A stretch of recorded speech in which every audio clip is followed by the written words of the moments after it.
Horizon d'Afrique, en direct du studio Thomas Sankara, où les questions africaines sont abordées sans langue de bois. Mesdames et messieurs, bonsoir, chers téléspectateurs. Une fois de plus, bienvenue à notre programme Horizon d'Afrique. Je suis Frank Tucker Eban, une émission de Kwazampia African TV, donc votre télévision préférée ici à Omaha, Nebraska, aux États-Unis. Nous sommes en direct du studio Thomas Sankara. Alors donc, nous retrouvons nos invités ce soir. Alors, nous avons Gabriel Marina, vous êtes économiste au Nebraska. Et Gabriel, bonsoir. Bonsoir. Vous allez bien, Gabriel? Bien. Toujours un plaisir de vous avoir. Merci de vous avoir aussi. Alors, donc, à votre côté, nous avons également un invité de marque ce soir. Donc, vous êtes Pierre Sajutek, vous êtes administrateur et vous êtes également directeur du programme Learning for All ici au Nebraska. Bonsoir. Bonsoir. Vous allez bien? Je vais très bien. D'accord. Chers téléspectateurs, nous avions déjà auparavant discuté d'un sujet assez important. Aujourd'hui, nous allons continuer avec la question 30 ans de démocratie. Quel bilan pour l'Afrique? Alors, Gabriel, vous étiez déjà avec nous auparavant sur ce sujet et nous avions abordé la question de démocratie, indépendance et je pense qu'on parlait exactement. Quel rapport faites-vous entre aujourd'hui le développement ou le déficit de développement économique de l'Afrique et la démocratie proprement dite? Bon, en réalité, comme je vous l'ai dit dans ma première intervention, même avant donc, de répondre franchement à votre question, laissez-moi vous remercier de m'avoir associé donc, à ce débat. Mais bien sûr. Et je dois également remercier les techniciens qui veillent à la qualité effectivement de cette émission. Bien sûr. Merci. Donc, ceci dit, comme je vous l'avais dit dans ma première sortie, je disais qu'il n'y a pas de relation entre le déficit démocratique et puis la pauvreté en Afrique, ou l'absence de développement, si vous préférez, en Afrique. Mais tout simplement parce que la principale cause, effectivement, de la pauvreté en Afrique, c'est effectivement le néo-libéral, le système économique néolibéral qui nous a été imposé.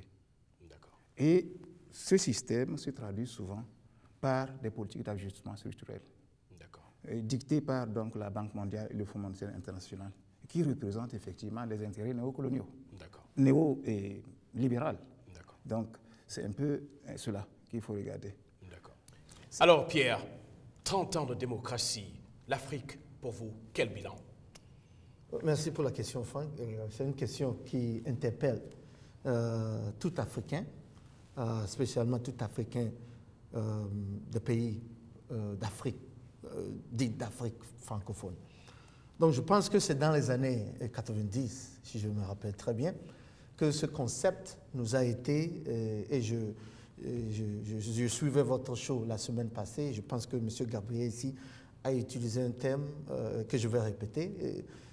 Donc c'est dans les années 90 que ce thème nous a été vendu. Okay? Alors, bon, c'est simple. Oui. La réponse à cette question est très simple, Franck. Tout Africain doit regarder et faire un bilan des indépendances jusqu'aux années 90 et des années 90 jusqu'à maintenant. Quel est le progrès ou quel est le bilan sur lequel on peut s'accorder? Oui. Moi, je dis que le bilan interpelle d'elle-même. D'abord, moi, je ne pense pas qu'il y ait eu faillite des indépendances, parce que la génération qui a lutté pour les indépendances a réussi. Bon, maintenant, après les indépendances, nous avons été pris en otage. Donc il y a une autre lutte qui doit être faite. L'Afrique a été prise en otage. L'Afrique a été prise en otage. D'accord. Maintenant, je vais utiliser un concept très simple. Lorsque vous regardez les films d'horreur, souvent, le thème est toujours le même. Vous voyez des gens qui sont en danger, qui sont poursuivis par exemple, un tueur, et qui font l'erreur d'aller se mettre dans les mains de ceux qui cherchent à les tuer. Des autres bourreaux. Des bourreaux. Et c'est ce qui se passe, ou c'est ce qui s'est passé et continue de se passer en Afrique. D'accord. L'Afrique, lorsque vous voyez notre histoire, lorsque vous voyez l'évolution, il est clair que l'Afrique avait un bon départ après les indépendances. Après cette prise d'otage, même avec cette prise d'otage, lorsque nous étions avec les partis uniques, et certains de vos téléspectateurs peut-être ne seront pas d'accord avec mon analyse, mais je le dis, ce que nous avons maintenant est pire que ce que nous avions sous les partis uniques. D'accord. Alors, Pierre, merci pour cette intervention. Justement, Gabriel, je voulais revenir sur cette question. Je voudrais encore bondir. Je voudrais bondir sur ce qu'il vient de dire. Bien sûr. À propos des indépendances, je ne suis pas, peut-être, je ne partage pas la même opinion que lui sur cette question. Je dois dire que les indépendances, certainement que des mouvements ont lutté donc, pour libérer l'Afrique. Mais cette lutte n'est pas allée jusqu'au bout. Parce que ce qui était visé, c'était l'indépendance, la souveraineté. Et d'ailleurs, Sékou Touré a annoncé les couleurs. D'accord. Donc c'est de ça qu'il était question. Et puis ensuite, Lumumba a également annoncé les couleurs. C'est de ça qu'il était question en réalité. Donc, mais on ne sait pas du tout. On n'a pas été toujours indépendant. On n'a pas été indépendant.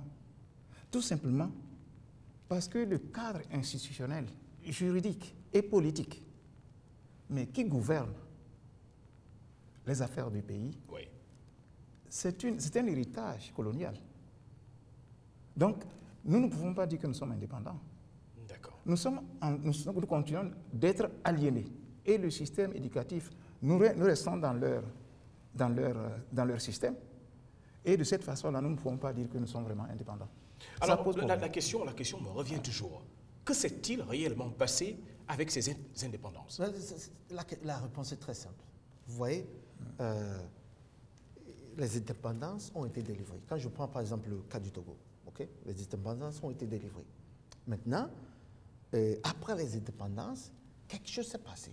Donc le colon ou ceux qui étaient censés nous donner notre indépendance sont retournés pour reprendre de l'autre main, de la main droite ce qu'ils nous ont donné de la main gauche ou de la main gauche ce qu'ils nous ont donné de la main droite. Donc, il y a eu ces accords sur le domaine éducatif, économique et militaire. Vous connaissez ces fameux coopérants militaires, coopérants économiques. Tous ces gens, en fait, travaillaient contre l'Afrique, travaillaient pour saboter ce que nous avons eu comme indépendance. D'accord. Je prends l'exemple, par exemple, d'autres pays qui ont été colonisés. Lorsque vous prenez d'autres pays comme le Vietnam ou le Laos, ou, je ne sais pas, ces gens ont été, d'un moment de leur parcours, ont été colonisés par la France ou par d'autres pays. Est-ce que vous voyez? Oui. Mais aujourd'hui, lorsque vous comparez les pays asiatiques et les pays africains, il y a une différence. Nous sommes toujours contrôlés.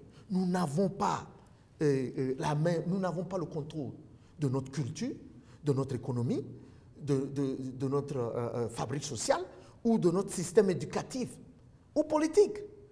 Lorsque nous ramenons encore une fois le débat sur le plan de la démocratie, d'accord, je prends l'exemple de la Chine. Dans les années 90, qu'est-ce qui s'est passé? Dans le même temps où on nous vendait cette histoire de démocratie, il y a eu la place Tiananmen, où on a essayé d'introduire la même chose avec les Chinois. Et les Chinois ont fait tout pour rejeter et écraser ce mouvement parce qu'ils ne croyaient pas à cette universalité de la démocratie. Ça n'existe pas. D'accord. Les peuples sont différents, les réalités sont différentes, les positions géographiques sont différentes, les histoires sont différentes. Pourquoi est-ce qu'on doit suivre le système d'un autre? Alors Pierre, à cette question, j'ai une intervention. On va dire que Le contre-argument qui suit souvent cette logique est celui qui dit que c'est vrai que le colon a toujours été là, que le joug colonial pèse toujours sur beaucoup de pays africains, mais aujourd'hui, il existe ces pays africains assez on va dire, assez autonomes. Mais malheureusement, il y a toujours comme un déficit du point de vue de leadership de ces pays africains. Est-ce que vous pensez que réellement le problème africain, le problème en rapport avec le développement de ces pays africains aujourd'hui, nécessairement que ce serait forcément une raison due au joug colonial aujourd'hui, en 2020? Écoutez, M. Gabriel, ça c'est une très bonne question. Vous savez, nous sous-estimons l'emprise du colon sur la vie des États africains. Nous sous-estimons ça. Semblable. Moi, je vous dis, actuellement, lorsque vous prenez nos pays africains de la zone francophone, nous n'avons même pas le droit ou l'opportunité d'étudier ou d'avoir un système éducatif qui répond aux besoins de développement de nos États. Nous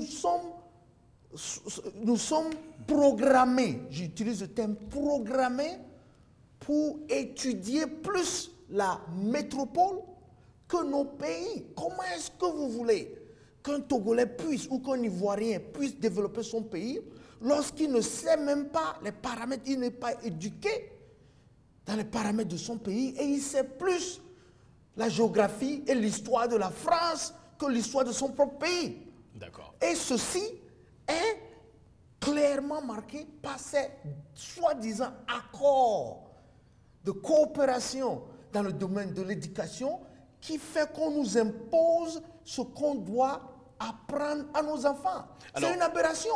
D'accord. Alors, Gabriel, rapidement, oui. Gabriel, pour sortir justement de ce joug colonial qui pèse sur l'Afrique aujourd'hui, ça ressemble à quoi pour vous une éducation à l'africaine?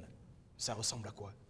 Mais je crois que l'Africain, le jeune Africain ignore son histoire. C'est par là où il faut commencer.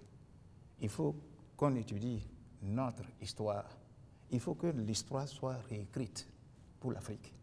Donc nous devons absolument réformer le système éducatif qui tiendra compte effectivement d'abord d'une certaine vision de nos États.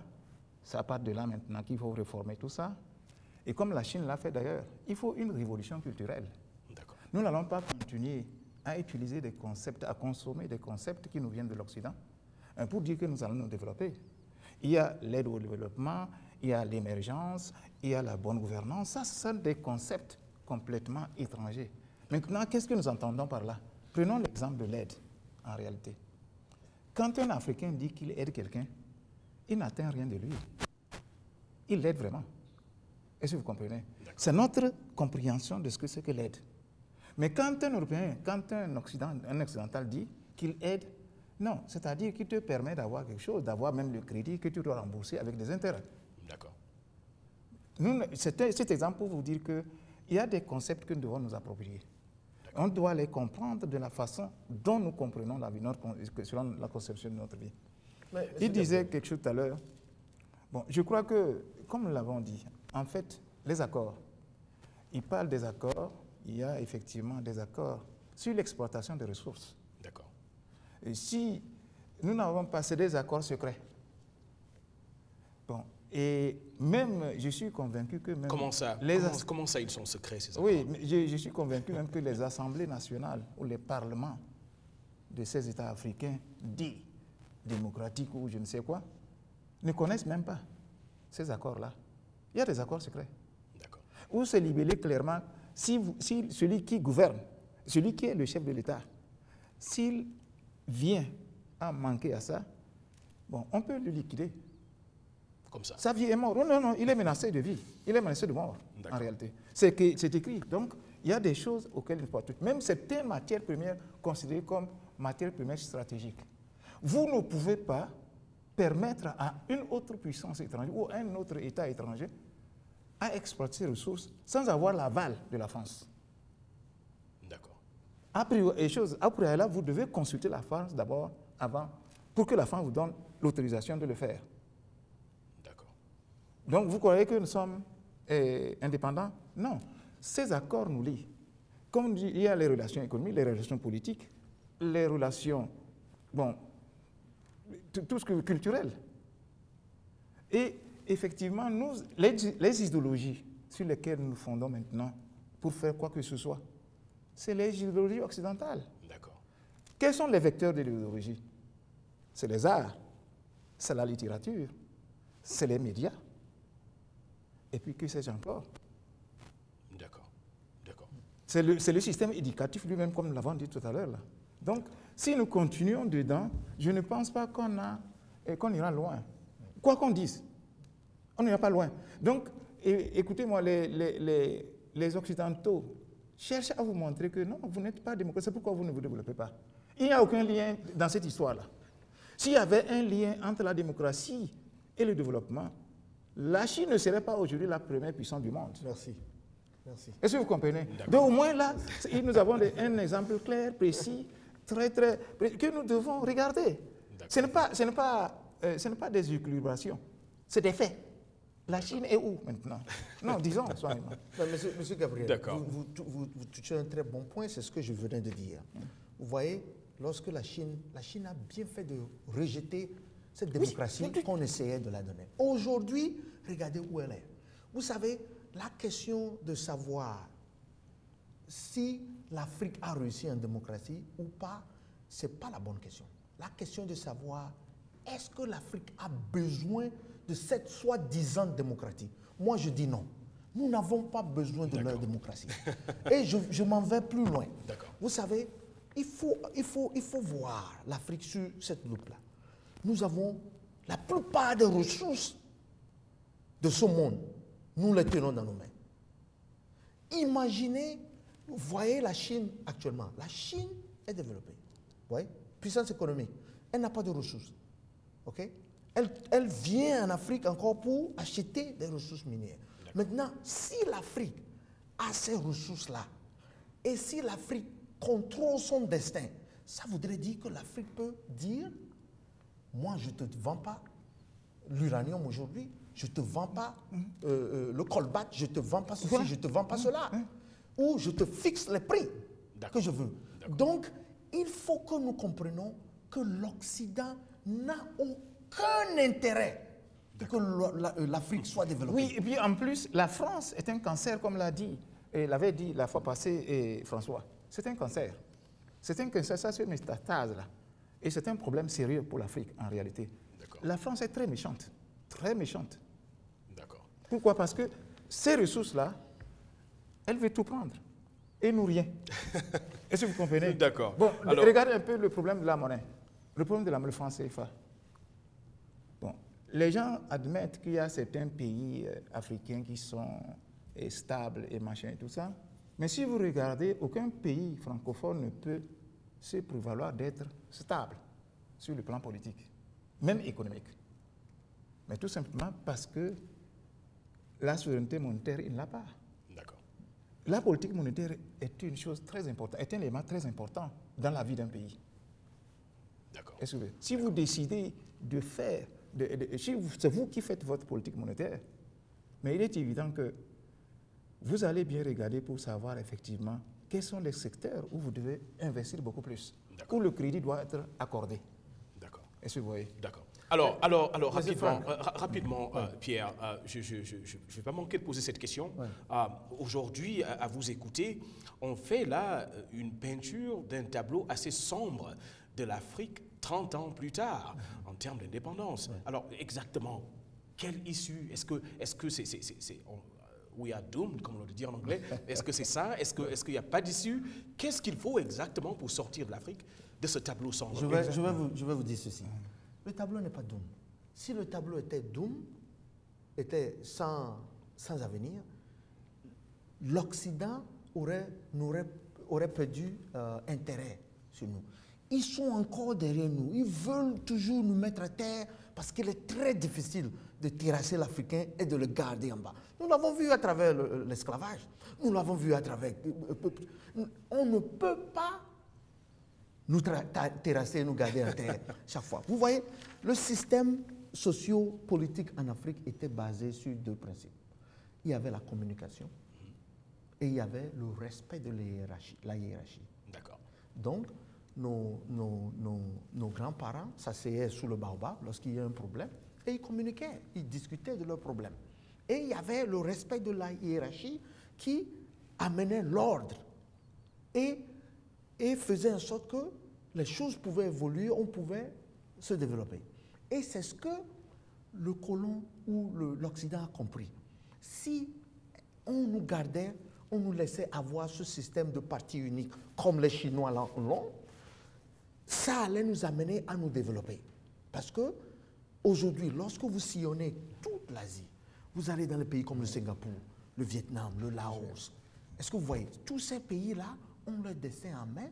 Ces pays-là, vous n'allez pas les voir aller se manifester à l'ambassade de France ou à l'ambassade des États-Unis pour que quelqu'un vienne faire quoi que ce soit pour eux. Ces pays ont compris que tout le monde ne peut pas être président. D'accord. Et que la structure socio-économique du pays, le bien-être de la population, c'est tout ce que le gouvernement devait être le focus du gouvernement. Maintenant, en Afrique, lorsque vous voyez aujourd'hui, nous allons, par exemple, dans un pays comme le Togo, que je connais bien, nous chamaillons. Est-ce que vous voyez? Mais nos présidents, dans toute l'Afrique francophone, ce n'est pas de mauvais gars. Ils sont aussi victimes que nous. Nous devons en fait, et c'est ce que je préconise, nous devons comprendre le jeu de l'Occident et nous retourner au lieu de critiquer et de nous opposer à nos gouvernements, nous devons en fait les soutenir. Vous voyez les Chinois, nous devons les soutenir, comme on l'avait fait lors du parti unique, et nous allons nous en sortir. Pierre, vous ne pensez pas que l'Afrique a un problème de leadership avec ce non, aujourd'hui? l'Afrique n'a pas un problème de leadership. Lorsque nous parlons d'un problème de leadership, ça veut dire nous ramenons le débat au fait que peut-être les Africains ne peuvent jamais être honnêtes ou les Africains ne peuvent jamais amener le développement. C'est un faux problème. Le problème, c'est que l'Occident fait tout pour miner ce que nous avons. Aujourd'hui, nous prenons une révolution des mentalités. L'Afrique a besoin d'une révolution des mentalités. Pas une révolution violente, pas une révolution dans les rues, faire des marches. Nous n'avons pas besoin de ça. Nous avons besoin d'une révolution culturelle, comme M. Baïna l'a dit. Nous avons besoin d'une révolution économique, sociale, et nous avons besoin de révolutionner nos systèmes éducatifs. Et enfin, nous avons besoin d'une révolution politique. Nous n'avons pas besoin de renverser nos dirigeants pour installer une démocratie qui n'existe pas. C'est un faux concept. D'accord. Alors Pierre, rapidement, on va donner l'occasion à M. Baïna. Donc Gabriel, rapidement. D'accord. Mais le leadership, on ne veut pas dire que l'Afrique manque de leadership. Mais c'est aussi la qualité du leadership en question que nous mettons en question en réalité. Donc je ne pense pas qu'on doit soutenir les valets de l'Occident dans leur perdition et dans la perdition des peuples africains. On ne doit pas les soutenir, on doit dénoncer. Mais le problème que j'ai effectivement avec les Africains, c'est qu'ils concentrent, ils ont une vision locale du combat. Une vision géopolitique du combat, ils l'ont complètement perdu. C'est-à-dire qu'ils se focalisent effectivement sur le valet. Mais le maître, il ne touche pas. Il ne touche pas. Et justement, c'est là où le bas blesse. Quand nous faisons ça comme ça, on ne peut pas réussir. Bien entendu. Regardez ce qui s'est passé au Burkina. On a renvoyé Blaise Compaoré. Oui. Blaise Compaoré, est-ce qu'il est mort? Il est protégé. Et on a remplacé par un autre Blaise Compaoré. Est-ce que vous comprenez? Oui. Donc, qu'est-ce que je veux dire, Blaise Compaoré? Ce n'est pas les mêmes, mais de toute façon, rien n'avance. Et tout simplement. Et rien n'a été remis en cause là-bas. Donc, ce qui veut dire que c'est le vrai problème. Donc, il faut taper sur les deux plans en même temps. Mais je n'ai pas fini. Attention. Bon. Je voudrais quand même, parce que vous parlez du bilan. Vous avez parlé du bilan. Il faut que nous puissions en parler sérieusement. depuis 30 ans, quel bilan? Et si nous voyons que le bilan est complètement mitigé, mais comment s'en sortir? Exact. Je crois que c'est la question que tu as posée. Justement. Mais j'aimerais y répondre, si vous le permettez. S'il vous plaît. Bien. Donc, moi, lorsqu'on parle de bilan, effectivement, de bilan de 30 années, cela revient à dire qu'il faut en faire une évaluation. Et l'évaluation suppose deux choses. Fixer les critères, D'accord. mais qui peuvent être, puisqu'il s'agit de la démocratie, qui peuvent être des produits politiques ou l'efficacité économique du régime. Et comme je vous avais dit la dernière fois, la démocratie est un régime politique. Donc, apprécier l'efficacité économique de ce régime. D'accord. Et puis la deuxième chose, nous devons absolument définir notre acception de la démocratie. Il y en a deux. Il y a l'acception procédurale, Oui. c'est ce que les Africains, la plupart des Africains privilégient. Il y a donc l'acception substantielle. La démocratie procédurale consiste en des élections régulières. D'accord.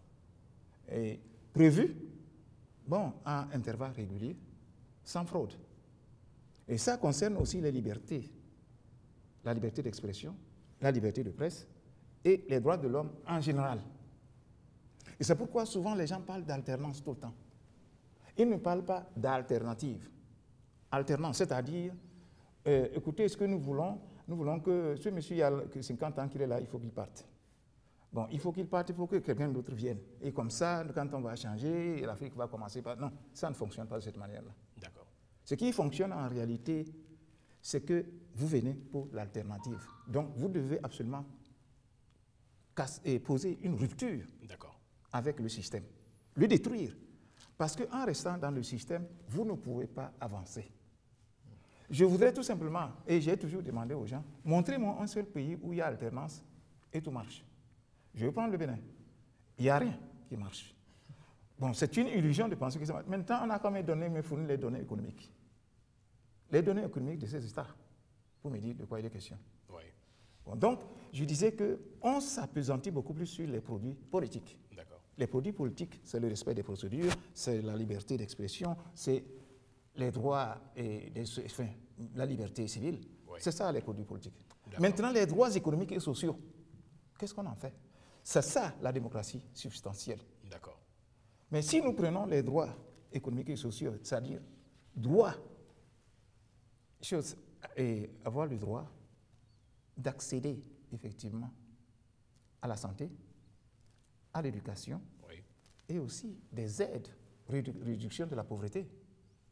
Mais nous sommes toujours dans la pauvreté. Alors, donc, bon, maintenant, si nous regardons ça, lorsque on me dit que certains pays sont plus démocratiques que les autres, je ne vois pas de différence. Ça, c'est un problème. Lorsque je regarde ça, je regarde le tableau, je dis non, je ne vois rien.